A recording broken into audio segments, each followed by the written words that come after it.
New year, new me, new year, new chapter, new year, new car. That is right. Introducing my all-new 2026 Volkswagen Tiguan SEL R-Line Turbo.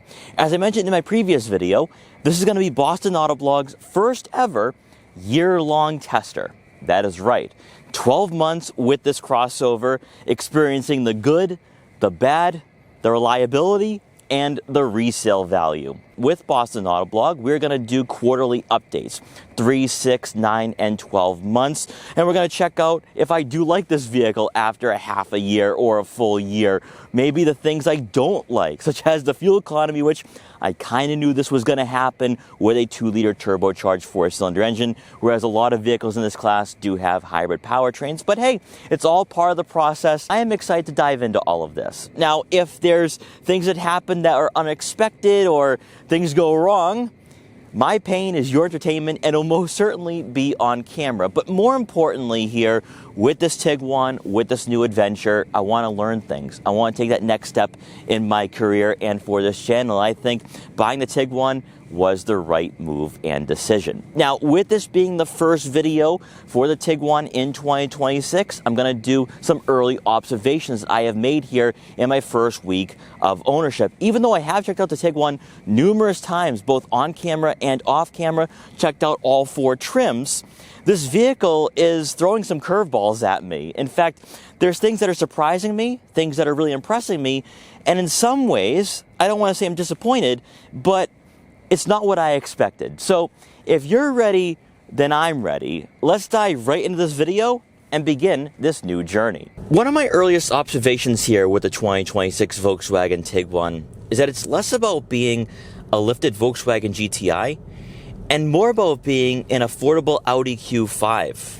That just reiterates as to why I think the Tiguan is the better choice over the Q5 for 2026 and moving forward, because I really didn't like the Q5 on the PPC platform. But that's a side point. When I had purchased this crossover, I was thinking, all right, this is going to be a more practical GTI. It's going to still give me the exhilaration I'm looking for with this 2-liter turbocharged 4-cylinder engine, 268 horsepower, 258 pound-feet of torque. It's actually going to be a great replacement.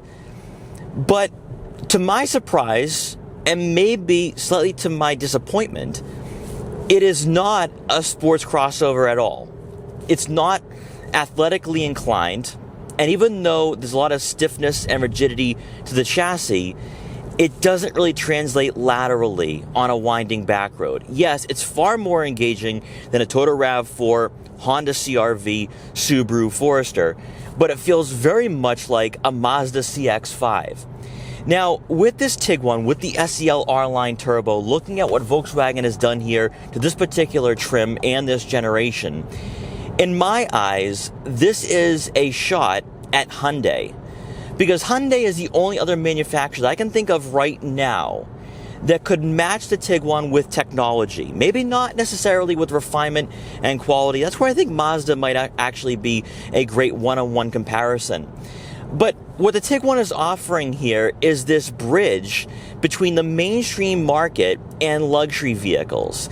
And in some ways, I kind of look at the Tiguan as being, and I'm not meaning this in a literal sense, because I know someone's going to run with this, it's kind of like an indirect successor to the Volkswagen Touareg.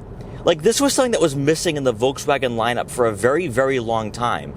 Because the last generation Tiguan was very mainstream, it didn't feel right, wasn't fun, wasn't enjoyable, and it felt kind of cheap.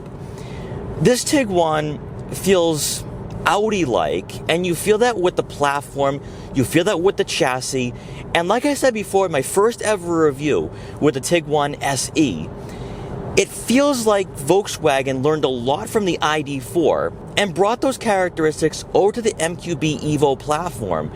Because you feel the weight beneath you. Even though this generation is lighter than the outgoing Tiguan, you still feel a lot of weight to the chassis, which I really do like. It gives you a sense of quality. It gives you a sense of luxury that wouldn't typically be associated with a vehicle under $50,000. What I've also learned here is that The Tiguan is a highway cruiser. It feels very much at home here at higher speeds, between 40 and 80 miles per hour. When you find a nice winding back road where you're not in stop and go traffic, it is smooth, it is comfortable, it is relaxing, dare I say, serene. These are all words that would not be associated with last generation. When you get on the highway, the performance is there. It's willing to get out of its own way and pass slower drivers. Exactly what I'm looking for out of a vehicle like this. With this 8-speed automatic transmission and in sport mode, it doesn't gear hunt that much. So it's not like it's constantly upshifting and downshifting, which I really do like. Now, even though I am someone who likes sport mode, I like comfort, to be honest. I can just sit back, relax, put on my massaging seats, and I can have no care in the world. And that's where the luxury aspects do come into play, and why I am a bit surprised, why I've been kind of taken aback here by the Tiguan, because I was expecting a sportier, more athletic experience, and what I'm experiencing here is a comfortable, laid-back crossover that I've actually grown accustomed to very, very quickly. And I think I'm going to really enjoy this as a daily driver. Now, also one more thing I want to focus on here before I continue on with this video is that with the Tiguan, this is solely a highway cruiser and a vehicle that feels more comfortable at speed than being a city driver. In fact, I hate driving in stop-and-go traffic with this crossover. And a lot of it is because with the 8-speed automatic, it's a bit clunky. And then with the suspension, because it's so stiff and rigid, you feel every bump and imperfection. So if you live in the Northeast here, and you're driving around Boston, New York, other Northeast cities, you're going to be feeling every bump, and it's not going to be pleasant. It's going to be like driving a Volkswagen GTI in that way. But when it comes to being on the highway, though, or when you are on some winding back roads or in the suburbs, that's where it's very pleasant to drive. That's where it most certainly feels like an Audi Q5. One of the coolest features I didn't get the opportunity to check out when I reviewed this vehicle earlier in 2025 is the fact we do have a light animation display for the rear light bar. And this can be customized. Let's check that out with the infotainment system. This is going to be one of the embedded features that will be found on the Volkswagen Tiguan SEL R-Line Turbo for the infotainment system. It's features like this I'll be talking about on that personal channel. We take a deeper dive into this crossover, taking a look at that infotainment system and digital gauge cluster and other features that will be found for this generation. So you go to your menu layout here and you press down on the vehicle tab. And here you're going to have menus such as your exterior lights, your tires, headlights, and mirrors. Press down on the exterior lights, and here we can turn on or off the light animation, which I have no idea why I'd want to turn that off. We can also turn on or off the approaching lights, so when it is late at night, you're going to have that light system turn on immediately.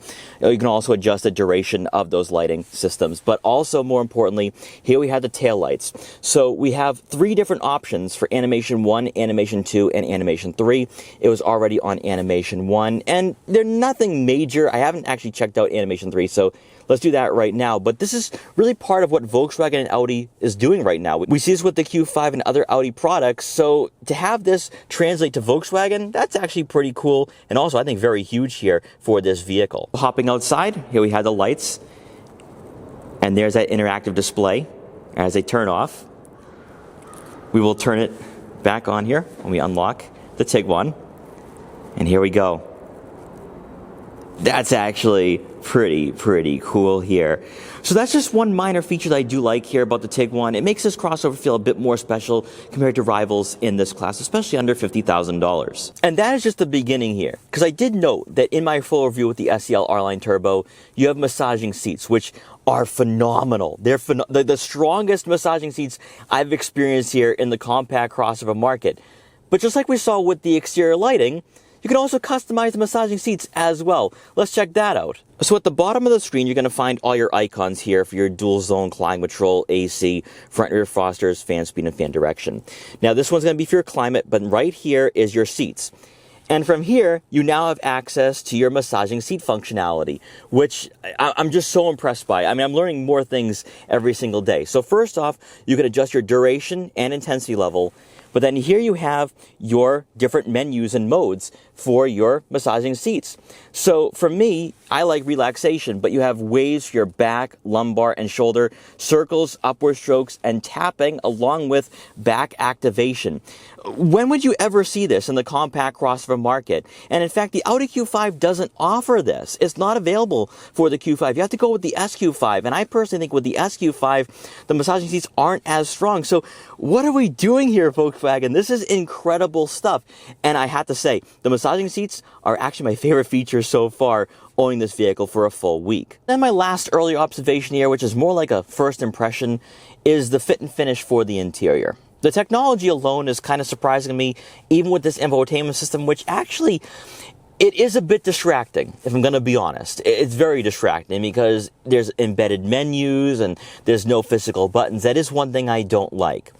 But take a look at the dashboard, the soft touch materials, not only with the leather trim seats, but also even on the center console. It feels very well put together.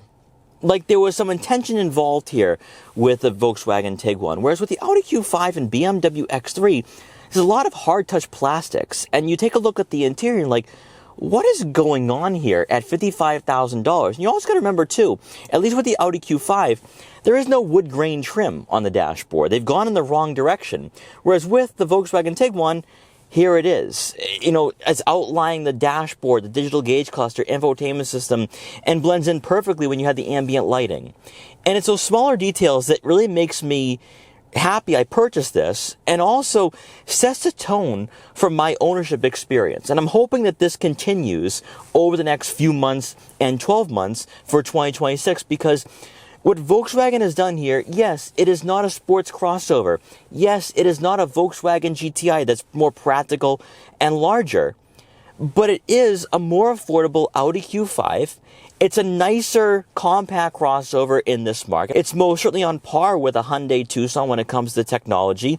And I think the fit and finish would be on par with Mazda, which I'm really looking forward to that CX-5. But I love what Volkswagen has done. Even though that there have been some surprises, some slight disappointments in the way this vehicle performs, it's the overall value and overall package that makes me feel pretty good here about my choice, even though there are some pros and cons associated with the Tiguan. Guys, let me know what you want to see in the comment section below. If you have any questions on the 2026 Volkswagen Tiguan, I will answer them in upcoming videos.